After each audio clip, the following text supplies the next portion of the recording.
Halo teman-teman semua, kali ini kita akan membahas materi penelitian survei dan penggunaan uji statistik yang sesuai, analisis univariat dan uji bivariat, dan materi analisis multivariat dan kualitatif. Di mana yang pertama kita membahas penelitian survei dan penggunaan uji statistik yang sesuai. Penelitian survei adalah jenis penelitian kuantitatif yang digunakan untuk mengumpulkan data dari sejumlah besar individu atau kelompok dengan cara meminta mereka menjawab pertanyaan yang sudah disiapkan sebelumnya. Survei dapat dilakukan melalui kuesioner, wawancara, bahkan pengamatan dengan tujuan untuk menggali informasi mengenai sikap, perilaku, pendapat, atau karakteristik dari populasi yang lebih besar.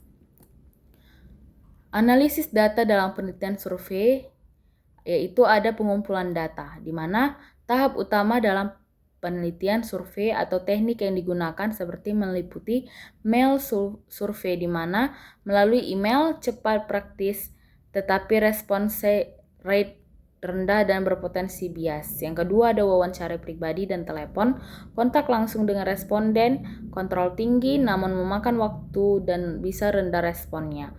Yang ketiga ada internet, di mana menggunakan platform online seperti Google Form, murah dan efisien untuk sampel besar, tetapi memiliki kelemahan pada bias dan kontrol penelitian. Yang keempat ada focus group discussion, di mana diskusi kelompok untuk menggali informasi mendalam cocok untuk penelitian kualitatif namun kurang efisien dan sulit untuk topik sensitif. Lalu kita selanjutnya ada karakteristik ilmiah penelitian survei. Dengan penelitian survei memiliki ciri yaitu yang pertama logis, di mana menggunakan cara berpikir rasional. Yang kedua deterministik, di mana berdasarkan kerangka teori dan hipotesis yang diuji. Yang ketiga ada general, di mana hasil dapat digeneralisasikan sampai dari sampel ke populasi. Yang keempat ada parsimonius, di mana efisien dan pengguna waktu, tenaga, dan biaya. Yang kelima ada spesifik, di mana variabel dan instrumen penelitian harus jelas dan valid. Selanjutnya metode survei adalah penelitian mengumpulkan data dari responden menggunakan kuesioner pada sampel untuk memperoleh informasi. Jenis-jenis metode dalam survei yaitu ada yang pertama ada eksploratif, di mana bertujuan mencari dan menemukan informasi baru yang masih belum jelas. Yang kedua ada deskriptif, di mana menggambarkan karakteristik, sikap, atau kondisi tanpa menganalisis hubungan antar variabel. Yang ketiga ada explanatory, di mana menjelaskan hubungan sebab akibat antara variabel yang digunakan untuk prediksi. Yang keempat ada evaluasi, menilai efektivitas suatu program dan memberikan umpan balik untuk perbaikan. Yang kelima ada prediksi, di mana digunakan untuk memperkirakan tren atau kondisi di masa depan. Yang keenam operasional, mengidentifikasi faktor yang paling berpengaruh dalam suatu program atau kegiatan. Yang ketujuh ada pengembangan, bertujuan mengembangkan atau menyempurnakan pengetahuan atau produk yang sudah ada. Selanjutnya pengertian deskriptif, di mana adalah penelitian yang menjelaskan data dan karakteristik populasi atau fenomena yang diteliti. Umumnya penelitian deskriptif menjawab pertanyaan siapa, apa, kapan, di mana, dan bagaimana, tetapi tidak dapat menjelaskan sebab, tidak dapat menjelaskan hubungan sebab akibat, atau variabel yang satu mempengaruhi variabel yang lain. Penelitian deskriptif juga dapat dilakukan melalui observasi yang disebut penelitian observasional deskriptif. Jenis deskriptif yaitu yang pertama ada case series, di mana jenis penelitian deskriptif yang menggambarkan karakteristik menarik dari sekelompok kasus. Biasanya jenis penelitian deskriptif ini tidak memiliki hipotesis, tidak ada kontrol dan rencana, dan tidak memberi kesimpulan. Yang kedua ada studi evaluasi, di mana jenis penelitian deskriptif yang bertujuan untuk menilai suatu program yang sedang dilaksanakan.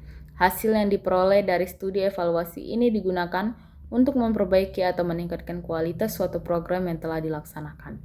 Yang ketiga yaitu ada studi kasus, di mana penelitian yang dilakukan untuk mengkaji suatu masalah melalui suatu kasus yang 21 terdiri dari satu kesatuan, biasanya kasus luar biasa. Selanjutnya ada studi banding, di mana penelitian yang dilakukan untuk membandingkan penelitian atau perbedaan sebagai fenomena untuk menentukan faktor atau situasi apa menyebabkan terjadinya peristiwa tertentu. Yang terakhir ada survei di mana pengolahan data dalam penelitian deskriptif meliputi pengukuran tendensi sentral. Kecenderungan sentral adalah kecenderungan yang memusatkan atau mengelompokkan data. Lalu selanjutnya yaitu ada univariat, di mana analisis univariat yaitu jika jumlah variabel yang dianalisis hanya satu macam. Yang dimaksud dengan maksud macam di sini bukan hanya satu, tetapi yang dimaksud hanya ada satu jenis variabel atau tidak ada variabel terikat dan bebas. Bisa jadi variabel yang dianalisis adalah 4, 5, 6 dan seterusnya. Tetapi penelitian perlakuan semua variabel tersebut sama, yaitu sebagai variabel terikat. Analisis univariat menggunakan metode statistik deskriptif untuk menggambarkan parameter dari masing-masing variabel. Selanjutnya itu ada bivariat, di mana hubungan antara dua variabel dapat digambarkan dalam bentuk tabel silang. Dalam membuat tabel silang, penelitian harus mengetahui bagaimana arah hubungan dalam hubungan bivariat tersebut. Artinya, peneliti harus mengetahui apakah hubungan yang terjadi asimetris, simetris, atau resiprokal yang akan berimplikasi pada penggunaan presentasi, apakah present baris, present kolom, atau present total. Selanjutnya kita membahas soal pertama. Seorang peneliti melakukan survei pada 100 mahasiswa untuk mengetahui distribusi status gizi berdasarkan IMT, kurus, normal, gemuk. Data yang diperoleh hanya disajikan dalam bentuk presentase, tiap kategori tanpa membanding dengan variabel lain. Jenis analisis yang digunakan adalah A, bivariat, B, multivariat, C, univariat, D, korelasi, dan E, regresi. Jawabannya adalah C. Dengan pembahasan, analisis univariat hanya menggambarkan satu variabel.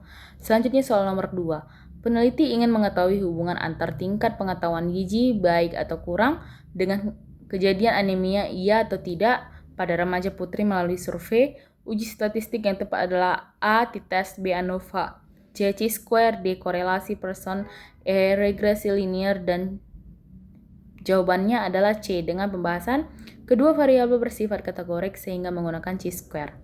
Selanjutnya, soal nomor 3. Dalam survei, peneliti hanya menyajikan distribusi frekuensi umur responden dalam bentuk tabel dan grafik. Analisis tersebut termasuk A, bivariat, B, multivariat, C, univariat, D, inferensial, E, regresi. Dengan jawaban adalah C. Dengan pembahasan hanya mendeskripsikan satu variabel. Selanjutnya kita membahas materi analisis multivariat dan kualitatif. Kata multivariat berasal dari kata-kata multi atau banyak dan variat ataupun variabel, sehingga diartikan banyak variabel atau lebih dari dua variabel. Jadi analisis multivariat adalah analisis terhadap banyak variabel bebas yang secara bersama-sama berhubungan dengan variabel terikat. Analisis multivariat merupakan pengembangan dari analisis univariat dan analisis bivariat.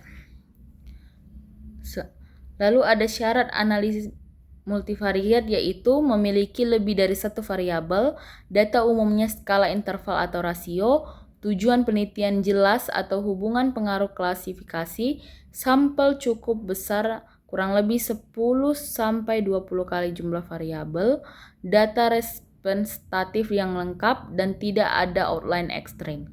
Lalu ada asumsi atau uji statistik multivariat, yaitu normalitas multivariat, hubungan linear, homogenitas varian dan kovarian, tidak ada multikolinearitas, data independen, tidak ada autokorelasi, dan sampel memadai, lebih 10-20 kali jumlah variabel. Selanjutnya ada metode dependent, yaitu bertujuan mengetahui pengaruh atau hubungan variabel bebas terhadap variabel terikat. Seperti ANOVA menguji perbedaan rata-rata antar kelompok, ANCOVA dengan kontrol variabel lain. Regresi linear berganda menguji pengaruh beberapa variabel bebas terhadap satu variabel terikat. Analisis diskriminan adalah pengompokan data berdasarkan kategori tertentu. MANOVA menguji perbedaan pada beberapa variabel terikat sekaligus, dan korelasi kanonik mengukur hubungan antar dua kelompok variabel. Yang kedua ada metode interdependensi di mana bertujuan mengelompokkan atau meredukasi variabel tanpa membedakan variabel bebas dan terikat, di mana ada analisis faktor, di mana meredukasi banyak variabel menjadi beberapa faktor utama. Yang kedua ada analisis cluster di mana mengelompokkan objek berdasarkan kemiripan, dan yang ketiga ada multidimensional scaling, di mana memetakan tingkat kemiripan dalam bentuk visual. Yang ketiga ada pemilihan analisis di mana tentukan jenis metode atau dependensi atau interdependensi di mana tentukan jumlah variabel X dan Y, perhatikan skala data atau numerik atau kategorik. Yang keempat ada tujuan analisis multivariat di mana mengukur hubungan antar variabel, menjelaskan hubungan dan memprediksi hubungan. Selanjutnya masuk ke kualitatif di mana penelitian kualitatif merupakan persepsi yang mendalam pada fenomena yang diteliti dengan mengkaji fenomena yang lebih detail pada kasus per kasus sifat masalah yang diteliti. Bisa berbeda-beda agar penelitian yang menggunakan metode kualitatif bisa dikatakan baik, maka data yang dikumpulkan harus akurat, lengkap berupa data primer dan data sekunder. Teori dalam penelitian kualitatif merupakan teori perspektif yang berguna untuk membuat bermacam-macam pertanyaan. Dalam riset penelitian kualitatif, teori berfungsi untuk mengarahkan penelitian dalam bertanya, mengumpulkan informasi, dan analisis informasi tersebut.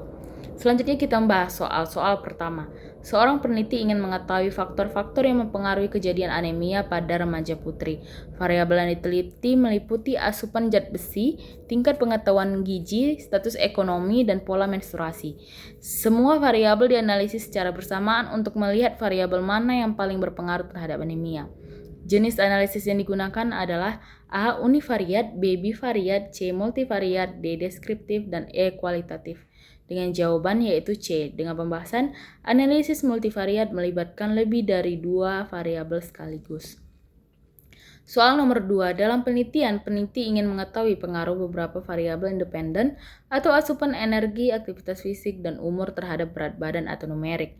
Uji statistik yang tepat adalah A. Korelasi Pearson, B. Regresi linear berganda, C. Chi-square, D. ANOVA, dan E. T-test.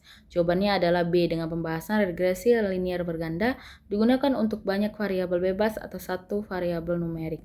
Selanjutnya soal nomor 3 yaitu dalam penelitian kesehatan masyarakat, peneliti menggunakan analisis multivariat untuk mengontrol variabel perancu atau confounding, di mana agar hasil lebih akurat. Tujuan utama analisis multivariat adalah A. Mendeskripsikan data, B. Membandingkan dua kelompok, C. Mengontrol variabel perancu, D. Menghitung rata-rata, dan E. Menyajikan grafik.